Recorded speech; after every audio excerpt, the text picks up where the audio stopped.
بیٹھ کر نماز پڑھنا کوئی کمزوری نہیں، یہ عبادت کی مستقل مزاجی ہے۔ دل کی طاقت جسم سے بڑی ہے۔ جو کھڑا نہیں ہو سکتا وہ بیٹھ کر جھکے۔ اللہ نیت کو دیکھتا ہے، اعمال کی سچائی ہی اصل معیار ہے۔ بیٹھنے کی نماز بھی قبول ہوتی ہے اگر دل خضوع و خشوع سے بھر جائے۔ عبادت کی قیمت نیت سے لگتی ہے۔ طاقت ہو تو کھڑے ہو کر پڑھو، نہ ہو تو بیٹھ کر بھی رب کو یاد کرو، اس کی رحمت ہر حال میں وسیع ہے۔ بیٹھ کر نماز پڑھنے والا اللہ کی اطاعت سے محروم نہیں بلکہ قرب کے اور قریب ہو جاتا ہے۔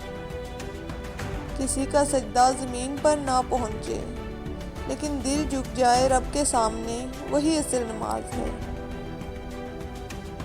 نماز کا راز قیام میں نہیں بلکہ دل کی حضوری میں ہے، چاہے بیٹھ کر پڑھی جائے یا کھڑے ہو کر۔ جسم کی کمزوری معنی نہیں رکھتی جب دل کی طاقت باقی ہو۔ اللہ کی رحمت دلوں کو تولتی ہے۔ بیٹھ کر نماز پڑھنے والا بھی محروم نہیں، کیونکہ اللہ کے نزدیک نیت ہی سب کچھ ہے۔ عمل بس دل کی کیفیت کا نام ہے۔ بیماری عبادت کو نہیں روکتی بلکہ طریقہ بدل دیتی ہے۔ اللہ کا ذکر ہر حال میں لازم ہے۔ بیٹھنے کی نماز میں بھی سکون ہے۔ جب روح رب سے ہم کلام ہو تو قیام اور قعود برابر ہیں۔ اللہ کو جسم کی طاقت نہیں چاہیے، وہ دل کی عاجزی دیکھتا ہے اور آنکھ کے آنسو قبول کرتا ہے۔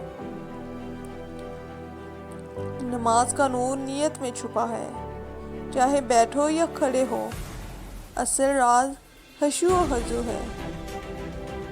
جو بیٹھ کر نماز پڑھتا ہے وہ اپنی کمزوری پر نہیں بلکہ رب کی رحمت پر بھروسہ کرتا ہے۔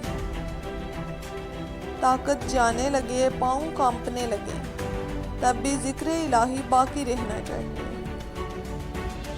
بیٹھنے کی نماز بھی رحمت ہے کہ رب نے آسانی کا دروازہ کھولا تاکہ بندہ کبھی محروم نہ ہو۔ جب دل قیام پر قادر نہ ہو، قعود میں بھی اللہ کی بندگی کرو، یہی شریعت کی سہولت ہے۔